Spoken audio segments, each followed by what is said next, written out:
So the first thing that I have to do that's very important is I have to stretch all of my lower body. So I'm gonna show you guys like some of the basic workouts to grow your quads, and what I use to help grow my quads is easy for beginners, easy for anybody to use, and I just want to help you out and give you techniques and tips that I do. So it's very simple.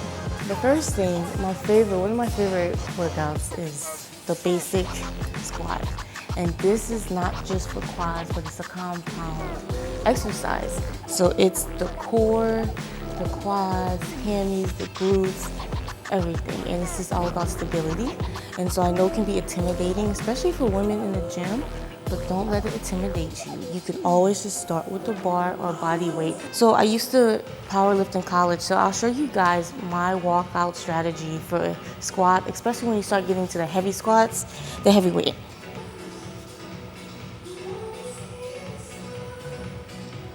And the main thing is keeping your spine straight and not being on your toes.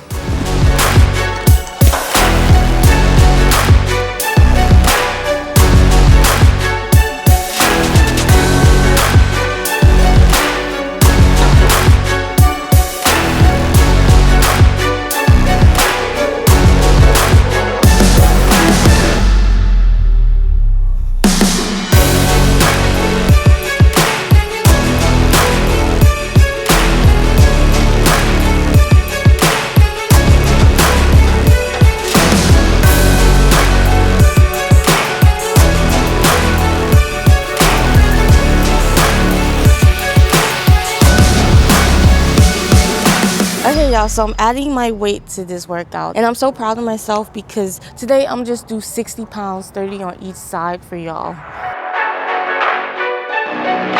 But my goal is to get as high as I can. So when you add the weight, we're gonna use the same concept, okay?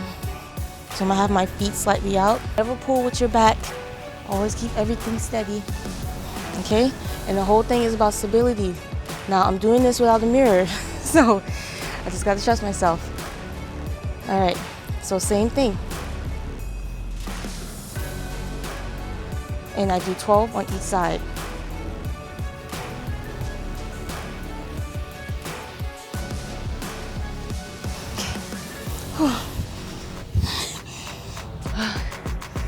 That's a workout. Now you can see why this is a love-hate relationship, because they hurt so much. But it's rewarding when you pick up more weight. This is one of my favorite workouts.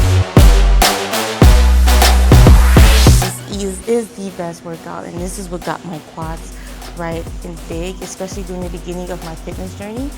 And so I'll show you guys different techniques to use in order to grow the quads, different workouts, but I'll show you guys the one that really got my legs popping. Now, the most important thing, not the most important thing, but something important is if you're short like me, you always have to adjust the seat. So all of these act the same. Don't let them intimidate you. Just adjust the seat so that your knees are hanging. You get the best mobility within this machine. Another important factor, the weights. Now, depending on the type of workout I do, it determines the weight that I'm doing. When I first started, I used to do a lot of progressive overloads, a heavier weight. I would start at 105, and I'll drop down the next week 125, then the next week 145, then the next week 165. But those are like 5 sets of 5 or 3 sets of 8, and every week I'll go more and more. Now today, I'm gonna show you guys if you want something quick, because the progressive overload takes time. If you want something a little more quick and intense, I'm gonna show you guys how to work out. So that means I'm gonna start at a lower weight because it's gonna be higher reps within my set. So we're gonna start at a lower weight and go from there. So this workout is my favorite, and it hurts. But we're gonna do 10 leg extensions with both legs, and then right after that 10, we're gonna switch to the right leg, 10 on those, and then switch to the left leg. The most important thing about doing leg extensions is that you want to go slow and controlled, so time under tension. The more time your muscles under tension, the more it's gonna grow. Slow and controlled. You never wanna be flopping your legs, so make sure you do that. You ready? 7.5? Okay. So we're gonna do 10.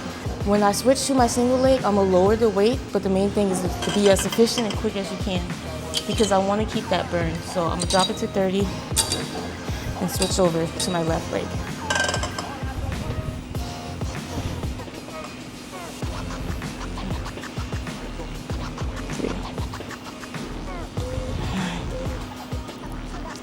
And then we're gonna switch to the opposite leg. Now, an important factor about this is I do this 4 times because after that first set of 10, whichever leg comes behind it is gonna hurt the worst. So you wanna make sure you alternate that leading leg every other time.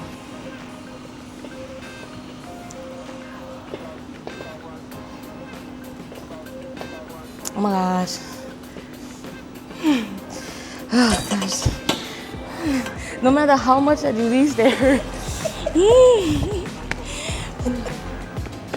These are a very good workout that I like to do. You can find them in almost every gym. They look a little bit differently, but don't worry, they all work and function the same. But these are leg press. So basically they're like the squats without the standing. So if you don't want to do the squats all the time, you can always also do leg press. Or if you're like me, you do both the squats at the beginning and the leg press at the end of your workout. Now this one does look a little intimidating. Some of the other ones look more aesthetically pleasing. Like this one, I was afraid when I first started using him. But it's the same thing as a squat. And as I place my feet on the platform, again, I'm thinking about my knee. I don't want to squat to where my knee is going over my toe because that's going to hurt my knees. So I'm going to make sure the same thing with the Bulgarian split squats. It's going to be parallel. Oopsies. So you see how my knees are parallel.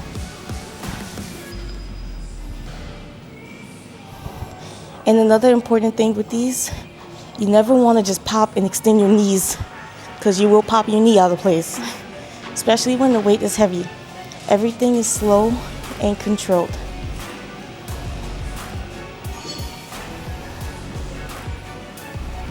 As I'm doing these, I'm feeling it in my quads and my glutes as well.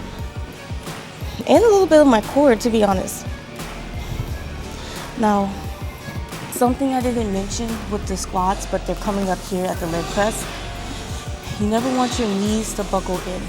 And so you point your knees and your toes slightly out at a 45-degree angle. You don't want them parallel, forward or sideways. So I'll show you that. You don't want them to be like this. You don't want them to be like that. You just want to slightly. So that way, when you're coming up, you can really engage your hip mobility. Okay.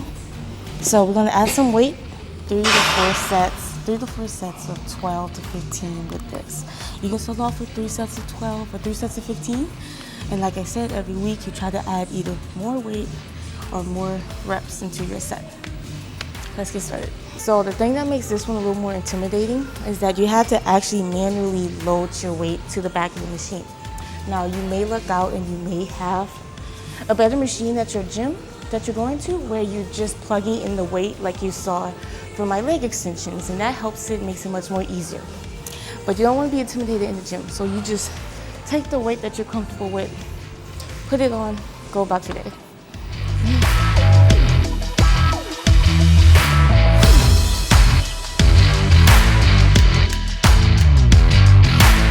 But we're gonna do 3 sets of 15 with my plates on there, slow and controlled. And every week you're gonna want to try to add a little bit more weight to that.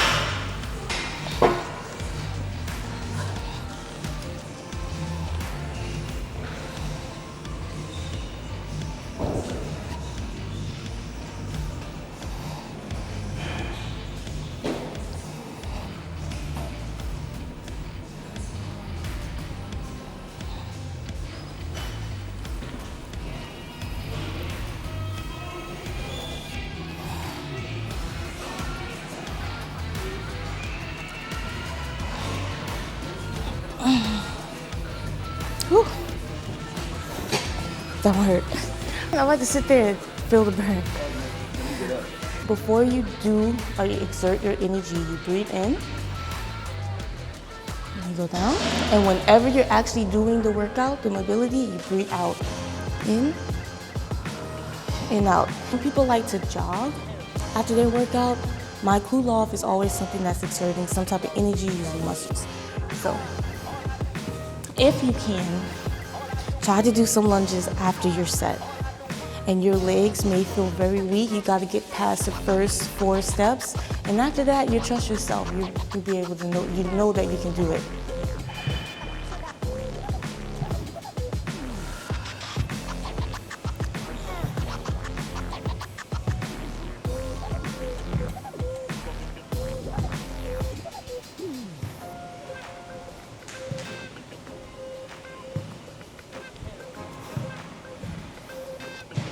Hey guys, so that's what I do for my quads and my lower body. This is for anybody, any beginners. This is to help you so you don't feel intimidated when you go into the gym. You got this. I believe in you. Let's get it.